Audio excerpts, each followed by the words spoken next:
Pacte sacré à Maroua, cacao camerounais qui séduit la Belgique et une nouvelle compagnie aérienne en vue. Le Cameroun bouge et la présidentielle s'enflamme. Bonjour et bienvenue dans la revue de presse de ce mercredi 8 octobre 2025. Abonnez-vous dès maintenant sur ekiosque.cm pour lire l'intégralité de vos journaux préférés en ligne et profiter de 50% de réduction sur chaque numéro. L'Indépendant Écho, le bi-hebdomadaire, titre à la une « Le pacte sacré ». 7 ans après son dernier passage à Maroua, Paul Biya renoue avec la population de l'extrême nord sur le même stade Lamido Yahya Daïrou, symbole d'un lien de fidélité et de loyauté. Selon le journal, ce pacte sacré augure une victoire écrasante le 12 octobre prochain. En encadré, Alamine Ousmane May déclare « Paul Biya est chez lui à l'extrême nord ». Alpha Echo, sous le sceau de la bonne gouvernance, le titre économique met en avant la CNPS, référence mondiale. L'institution a été distinguée au Forum mondial de la sécurité sociale. Libération plus le journal s'inscrit dans l'effervescence électorale.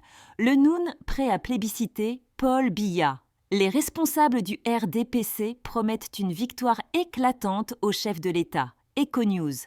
Titre du jour, l'exigence de résultats sur les axes routiers dégradés. Depuis Maroua, Paul Biya promet un programme d'urgence routier.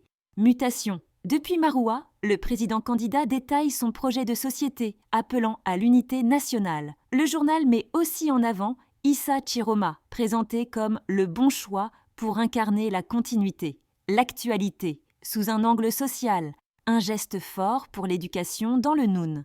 L'ASBAF, Association des Bas-Monts de France, offre 2000 tables-bancs aux écoles du département, un geste symbolique pour l'avenir des enfants, sans détour.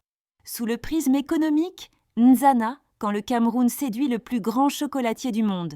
Le géant belge Puratos investit 460 millions de francs et CFA dans un centre d'excellence du cacao camerounais. L'économie titre du jour. Après l'échec d'Air Cemac, une nouvelle compagnie aérienne en vue.